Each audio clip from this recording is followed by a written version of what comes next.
आज हम बनाने जा रहे हैं करौंदे का अचार। उसके लिए इन चीज़ों की ज़रूरत है।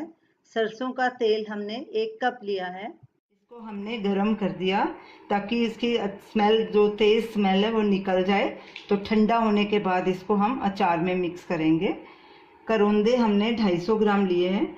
उनको अच्छे से वॉश कर लिया और सुखा भी लिया है। और इस तरह उसकी डंडी है वो भी सब निकाल देनी है।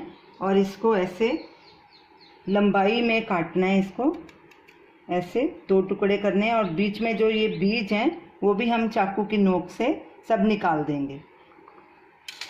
नमक 2 टीस्पून, हल्दी पाउडर 1 टीस्पून, कश्मीरी लाल मिर्च 2 टीस्पून, हींग 1/4 टीस्पून, मेथी दाना 2 टीस्पून, सौंफ 2 टीस्पून, हमने पीली सरसों ली है 2 टीस्पून।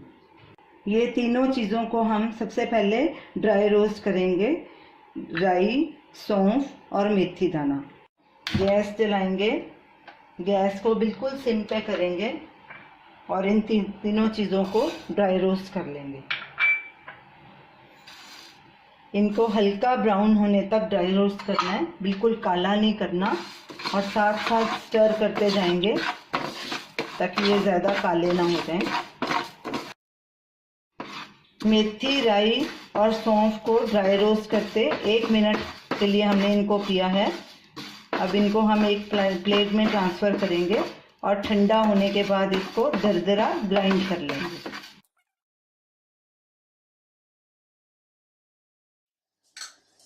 करौंदे के सब बीज हमने निकाल लिए हैं। इसमें ब्राउन बीज बिल्कुल नहीं रहने देना, नहीं तो वो कड़वा हो जाएगा। तो ये मसाले भी तीनों हमारे पिसे गए हैं। तेल भी हमारा ठंडा हो चुका है। तो चलिए अब हम अचार डालेंगे।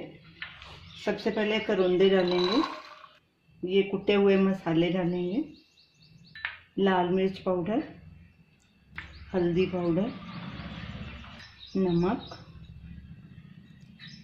हींग डालेंगे और ऊपर से ये सरसों का तेल भी हमारा ठंडा हो चुका है।